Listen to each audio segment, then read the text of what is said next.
Good morning, student. Welcome back in online classes. We earlier discussed about the seedling, and the seed type. Seed के बारे में हम बात कर चुके हैं. हमें पता था कि जिस सीड का सिंगल कोटिलिडन हो वो सीड क्या होता है, मोनोकॉट होता है, और जिस सीड के टू कोटिलिडन हो वो सीड कैसा होता है, डाइकॉट होता है. तो हमें पता था कि सीड से जैसे ही फेवरेबल कंडीशन मिलेंगी सीड को, सीड से क्या डेवलप होगा, एक होगा आपका प्लीब्यूल और दूसरा होगा आपका क्या, रेडिकल. लेकिन यहाँ पे ध्यान देने वाली बात यह है बच्चों कि यहाँ पे जो रेडिकल है जिससे रूट फॉर्मेशन होता है, ये क्या है आपका रेडिकल, और ये क्या है आपका प्लीब्यूल. ठीक है, प्लीब्यूल से किसका फॉर्मेशन होगा, ये फॉर्मेशन होगा आपका शूट का यानी कि अपर पार्ट, और ये होगा आपका रेडिकल से रूट का यानी कि लोअर पार्ट. लेकिन सबसे पहले किसका फॉर्मेशन होगा, अरे सबसे पहले होगा आपका रूट का. जब तक रूट डेवलप नहीं होगी तब तक शूट कैसे डेवलप हो सकती है, क्यों कि रूट से इसको वाटर मिलेगा, मिनरल्स मिलेगा. तो रूट का क्या काम है, Uptake water and minerals from soil. जो रूट का फंक्शन है वो क्या है, Uptake water and minerals from the soil.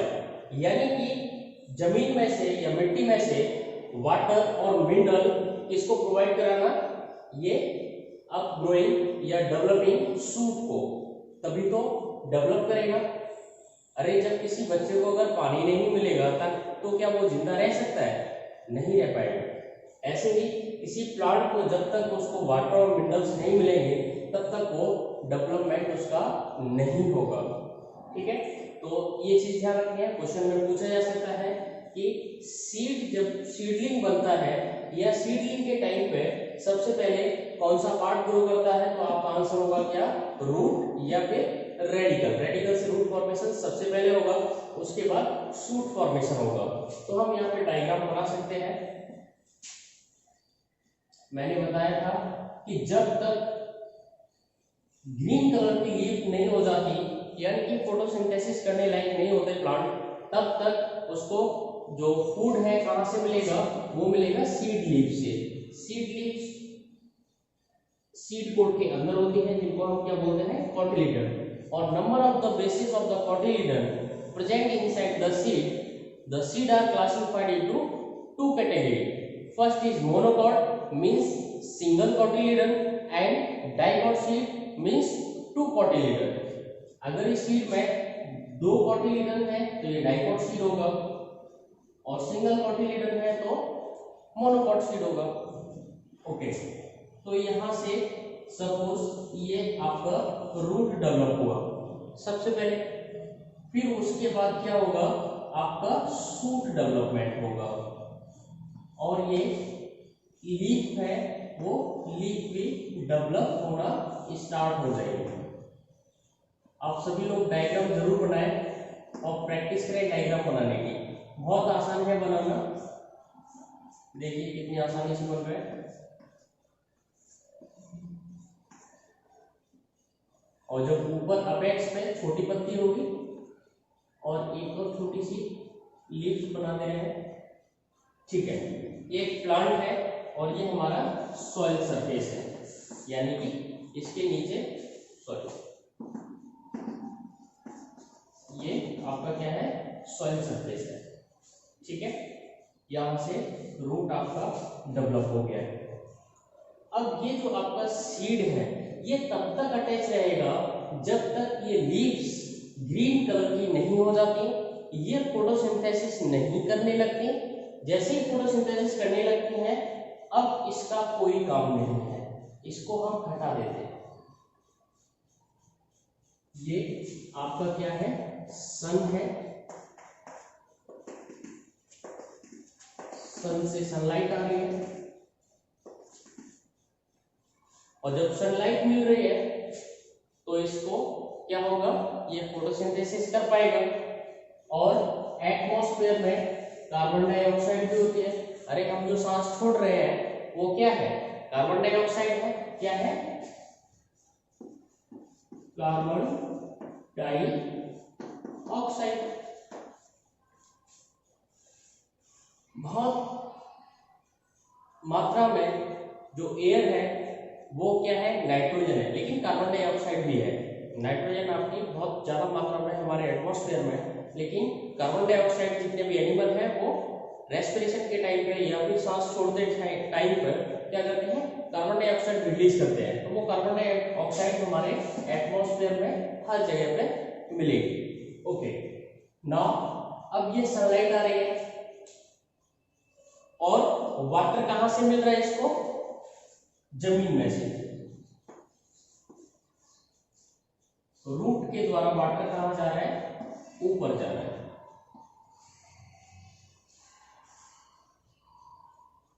जब वाटर मिल जाएगा प्लांट को, सनलाइट मिल जाएगी, कार्बन डाइऑक्साइड मिल जाएगी,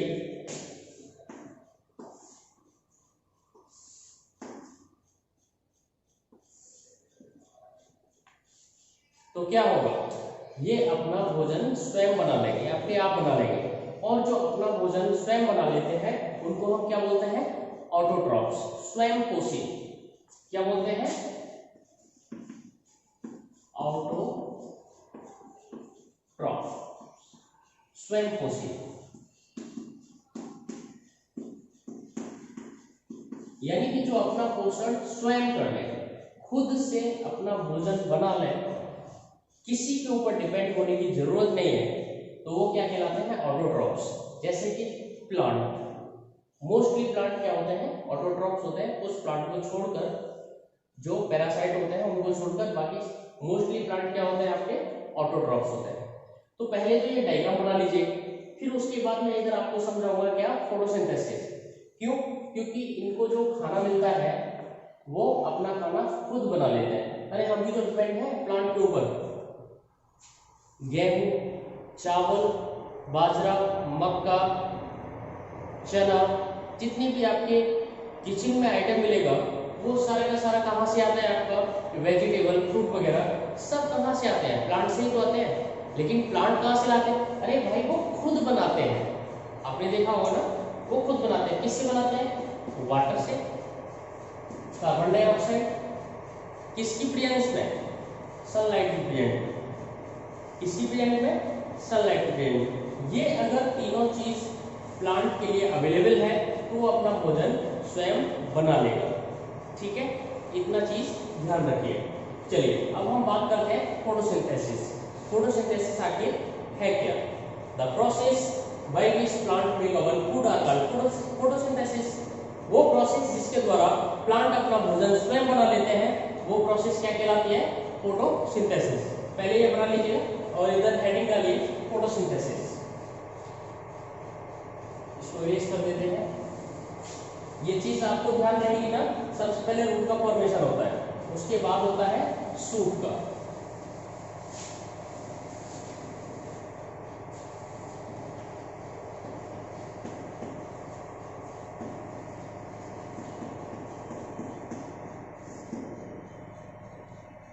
लिखिए, द प्रोसेस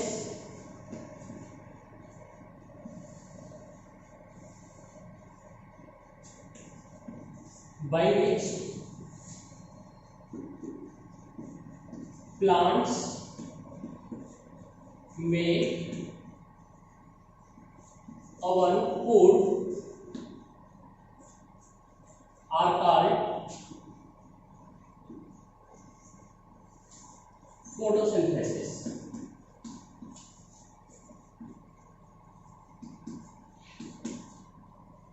अगर आपने इतना बोल दिया कि ये वो प्रोसेस है जिसके द्वारा प्लांट अपना भोजन स्वयं बना लेते हैं, फोटोसिंथेसिस कहलाती है, इसमें कौन सी बड़ी बात है, प्लांट तो सदियों से अपना भोजन बनाते आ रहे हैं।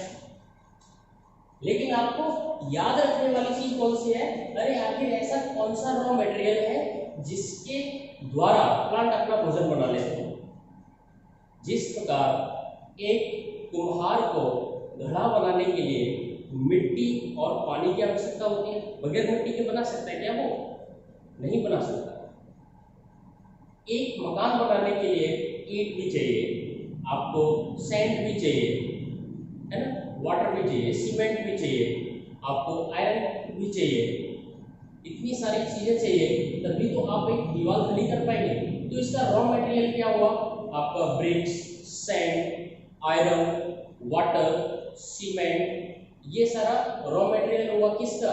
ये मकान बनाने के लिए या फिर ये वॉल खड़ी करने के लिए, राइट। इसी तरीके से फूड बनाने के लिए कोई रॉ मटेरियल भी चाहिए। रॉ मटेरियल क्या होगा?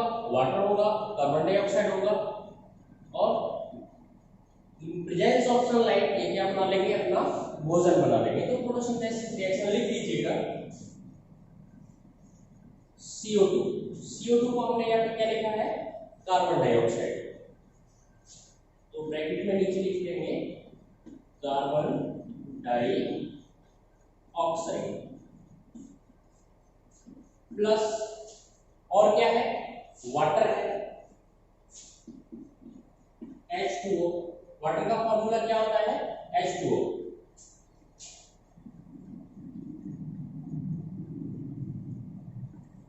टू हमेशा सफिक्स पे लगेगा। बहुत से लोग गलती करते हैं, ऐसे करके लिख देते हैं, ये गलत है। ऐसे नहीं लिखना है, आपको कैसे लिखना है? H2O, ठीक है, इस तरीके से लिखना है आपको।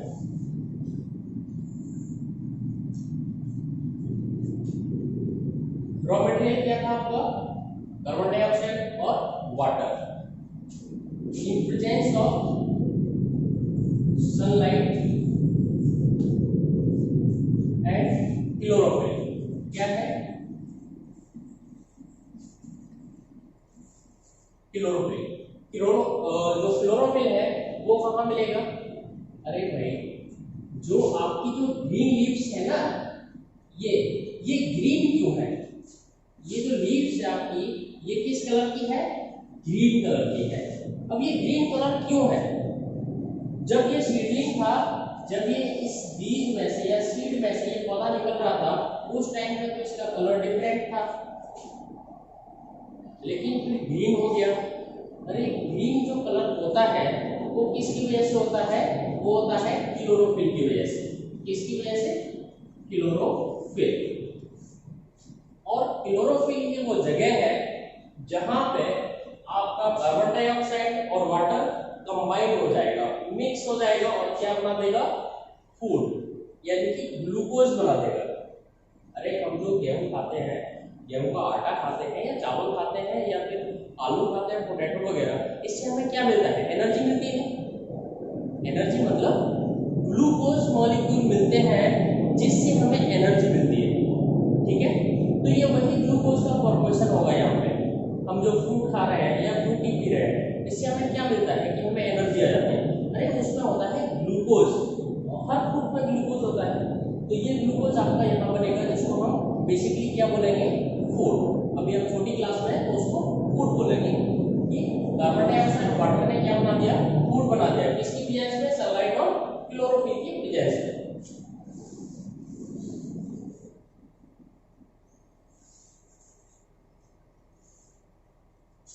तो यहाँ पे क्या बनेगा? C6H12O6। ये आपका क्या है? यही आपका फूड या फिर ग्लूकोज, ठीक है। ग्लूकोज का फॉर्मूला यही होता है C6H12O6। अब देखिए, C कार्बन ये है, C यहां से आ गया, है ना, H ये है, O ये है, तो O यहां भी है। यानी कि ये जो प्रोडक्ट बना है वो किससे बना है? कार्बन डाइऑक्साइड और वाटर से। जैसे मैंने बताया था कि एक जो कुम्हार होता है वो घड़ा बनाने के लिए क्या उसको चाहिए? मिट्टी चाहिए, वाटर चाहिए, तो उसको मिक्स करता है। मिक्स करने के बाद उसको शेप देता है, शेप देने के बाद उसको पकाते हैं और वो क्या बन जाता है? घड़ा बन जाता है ना। तो सेम उसी तरीके से लाइट भी चाहिए।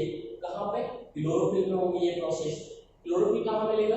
ग्रीन लीव्स में मिलेगा। क्या चाहिए इनको? Carbon dioxide. कहाँ से मिलेगी? एटमॉस्फेयर से मिलेगी। अरे हमें ऑक्सीजन कहाँ से मिलती है? एटमॉस्फेयर से मिलती है ना, तो हम लोग एटमॉस्फेयर में कार्बन डाइऑक्साइड छोड़ देते हैं। तो ये कार्बन डाइऑक्साइड में जो एटमॉस्फेयर है उसमें बहुत सारे कार्बन डाइऑक्साइड है, तो कार्बन डाइऑक्साइड आपका एटमॉस्फेयर से लीव्स ले लेंगे। ये क्या ले लेंगे? लीव्स ले लेंगे। और फिर किसके द्वारा लेंगे बेटा? जो इसकी मार्जिन होती है लीफ की, उस मार्जिन पे छोटे छोटे पोर पाए जाते हैं। इन पोर को हम क्या बोलते हैं? स्टोमेटा। क्या बोलते हैं? स्टोमेटा। इसके बारे में हम कल पढ़ेंगे, स्टोमेटा के बारे में, ठीक है, डिटेल में, ये कैसे वर्क करता है। तो ये स्टोमेटा के थ्रू क्या होता है? कार्बन डाइऑक्साइड अंदर चली जाती है और ऑक्सीजन बाहर आ जाती है। तो ये आपका वाटर कहां से मिलेगा? वाटर मिलेगा इनको रूट के द्वारा, सनलाइट की प्रेजेंस में और क्लोरोफिल की प्रेजेंस में क्या बना देगा? फूड बना देगा, C6H12O6, और साथ में क्या होगा? ऑक्सीजन भी रिलीज होगी। यानी कि कार्बन डाइऑक्साइड ले रहा है, ऑक्सीजन भी रिलीज करेगा। तो जो लीफ है वो लीफ क्या रिलीज करेंगे? ऑक्सीजन। क्या रिलीज करेंगे? ऑक्सीजन। क्या रिलीज करेंगे? ऑक्सीजन। अरे भाई हम ऑक्सीजन लेते हैं, कार्बन डाइऑक्साइड रिलीज करते हैं। प्लांट के अंदर जस्ट अपोजिट रिएक्शन चलती है, वो कार्बन डाइऑक्साइड लेते हैं और ऑक्सीजन रिलीज करते हैं। ठीक है, ये चीज ध्यान रखना। अगर प्लांट नहीं होंगे तो क्या होगा? हम सारे लोग मर जाएंगे। क्यों? क्योंकि हमें ऑक्सीजन नहीं मिलेगी, कार्बन डाइऑक्साइड बढ़ती जाएगी और एक दिन हम मर जाएंगे। इसके अलावा वाटर भी रिलीज होगा, H2O। वाटर कहाँ जाता है? अरे वाटर भी क्या होता है? वाटर वेपर के रूप में आसमान में यानी कि आपके एटमॉस्फेयर में मिक्स हो जाता है। आपने देखा होगा जहाँ पे ज्यादा जंगल होते हैं वहाँ बारिश बहुत ज्यादा होती है। क्यों? क्योंकि वहां पे ट्रांसपायरेशन ज्यादा होता है, यानी कि पत्तियों से पानी ज्यादा निकलता है और वहां के एटमॉस्फेयर में इकट्ठा हो जाता है और वो बारिश के रूप में पानी नीचे आ जाता है। तो ये आपका कार्बन डाइऑक्साइड और वाटर दोनों क्या होंगे? ये आपके एटमॉस्फेयर में चले जाएंगे। ठीक है, और ये जो है वो आपका फूड के रूप में क्या होगा? इकट्ठा हो जाएगा। ठीक है, कहां पे? आपके प्लांट। ठीक है, जिसको आप बाद में तोड़ के खा लेंगे या फिर मार्केट में आ जाएगा और आप उसको खरीद कर खा लेंगे। ठीक है, तो इतना समझ में आ गया फोटोसिंथेसिस में कि ये इसका रॉ मटेरियल क्या है? कार्बन डाइऑक्साइड, और ये क्या है? वाटर है। वाटर कहां से मिला? रूट से मिला, कार्बन डाइऑक्साइड लीफ से, सनलाइट क्लोरोफिल की प्रेजेंस में क्या बना दिया? Food, C6H12O6। क्या रिलीज हुआ? ऑक्सीजन रिलीज हुई। कितना ऑक्सीजन रिलीज होगी? अरे जितना कार्बन डाइऑक्साइड ली जाएगी प्लांट के द्वारा उतना ही ऑक्सीजन रिलीज होगा, ये ध्यान रखना। और वाटर भी रिलीज होता है, किस फॉर्म में होता है? Water vapour. किस फॉर्म में? वाटर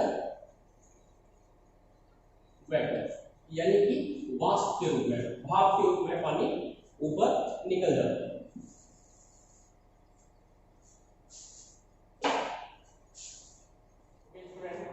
आपने ये देखा कि किस तरीके से ये प्लांट अपना भोजन खुद बना लेते हैं।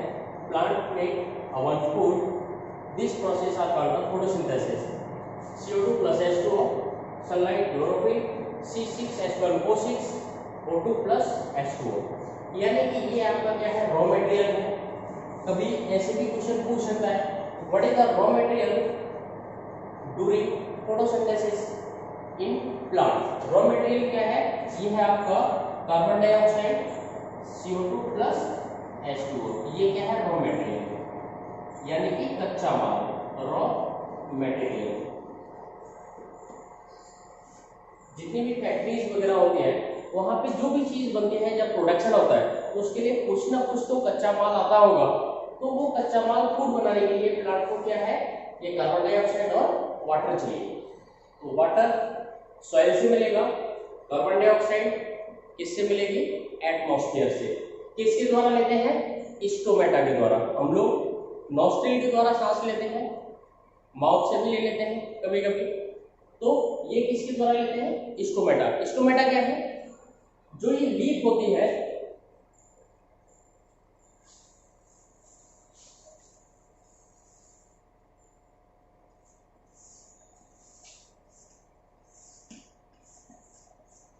लीफ की मार्जिन यानी कि किनारे पे छोटी छोटी ओपनिंग होती है, और लीफ के नीचे वाली साइड पे, निचले वाली सतह पे बहुत सारी छोटी छोटी ओपनिंग होती हैं, जिनसे क्या होता है?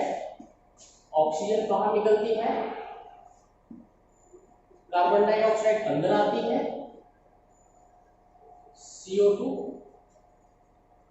ठीक है, और इनसे वाटर भी बाहर जाता है। क्या बाहर जाता है? H2O। किस फॉर्म में? वेपर फॉर्म में, यानी कि भाप के रूप में पानी बाहर जाता है लीफ से।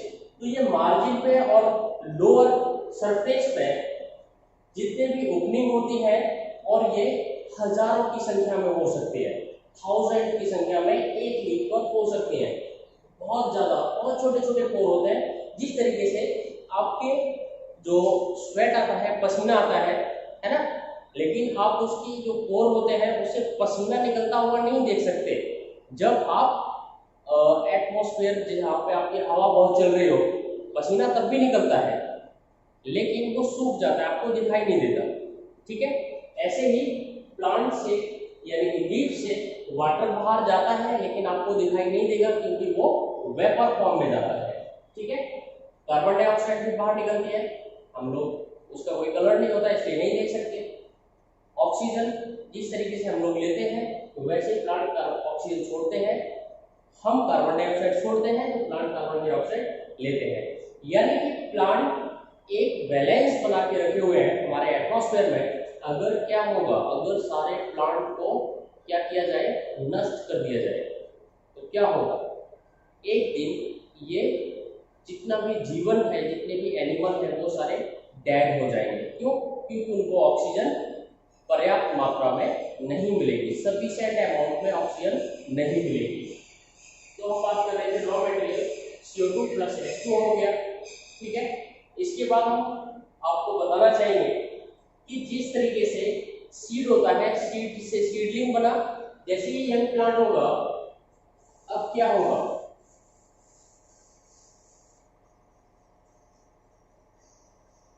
अब फ्लावर आएंगे,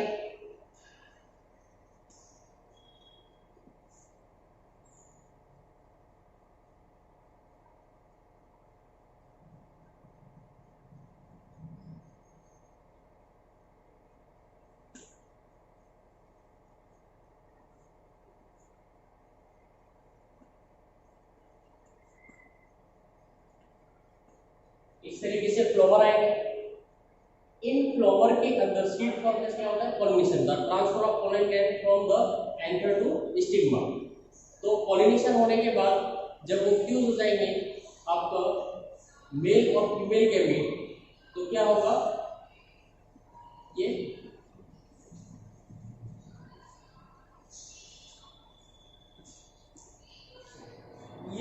आपके फ्लावर डेवलप हो जाएंगे यंग प्लांट में। जैसे फ्लावर डेवलप हो जाएंगे, पॉलिनेशन होगा। पॉलिनेशन के बाद क्या है? जो ओवरी है या फीमेल रिप्रोडक्टिव पार्ट है, उसके अंदर क्या होगा? सीड डेवलप हो रहे हैं और वो सेलअप हो जाएगी। और जो ये जो पार्ट है, ये पार्ट क्या होगा? आपका सूख कर गिर जाएगा, और ये फ्रूट आपका इस तरीके से इस पे अटैच रहता है, और ये फ्रूट ही आप खाते हैं, ठीक है। तो जब प्लांट है, प्लांट सीड से सीडलिंग बना, यंग प्लांट बना, फोटोसिंथेसिस की, फ्लावर आए, रिप्रोडक्शन हुआ, रिप्रोडक्शन होने के बाद सीड डेवलपमेंट हुआ, और जब ये पक जाएगा या at the time of ripening of fruit, the seed mature inside the fruit. Seed mature हो जाते हैं, जब फल पक जाता है, या तो अपने आप नीचे गिर जाएगा, या फिर हम तोड़ के खा लेंगे और सीड को फेंक देंगे। डिस्पर्स कर देंगे। तो जब सीड जमीन पे वापस आ जाएगा under the favourable condition, it's convert into seedling again. ये दोबारा से क्या होगा, ये सीडलिंग में कन्वर्ट हो जाएगा, एक नया रेडिकल बनेगा, रूट फॉर्मेशन होगी, फिर दोबारा से क्या होगा, ये प्यूपल फॉर्मेशन होगा, दोबारा से क्या होगा, एक नया प्लांट बनेगा। ये साइकिल आपकी वापस रिपीट हो रही है। तो यही है आपकी life cycle of plant. Note down कर लीजिएगा।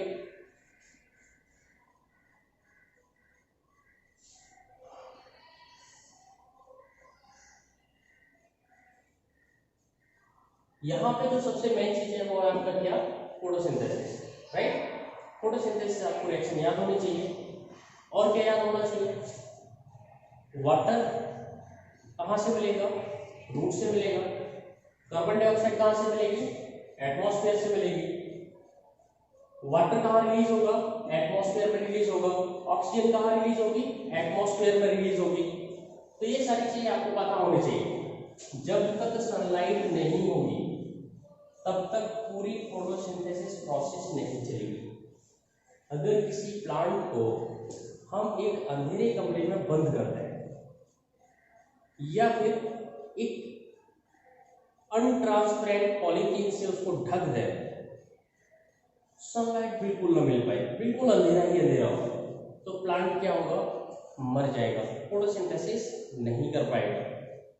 ठीक है। नहीं तो आम के जो प्लांट है, अभी आपका सीजन चल रहा है ना, सेब वगैरह जितने एप्पल वगैरह होते हैं लोग अपने घरों में लगा लेते हैं, वहीं से लोग तोड़ के खाते रहते हैं। क्यों नहीं लगाता कोई घर में, अरे घर में सनलाइट पर्याप्त मात्रा में नहीं मिल पाती है, इसलिए वो डेवलप नहीं हो पाएंगे। ठीक है। तो सनलाइट बहुत जरूरी चीज है। क्लोरोफिल, जितनी भी पत्तियां हरी होती हैं उनमें क्लोरोफिल होता है, और हरी पत्तियों के द्वारा ही आपका क्या होता है, फोटोसिंथेसिस होती है। आज के लिए इतना ही काफी है, कल फिर मिलते हैं। तब तक के लिए घर पे रहिए, सेफ रहिए, सुरक्षित रहिए। Thank you.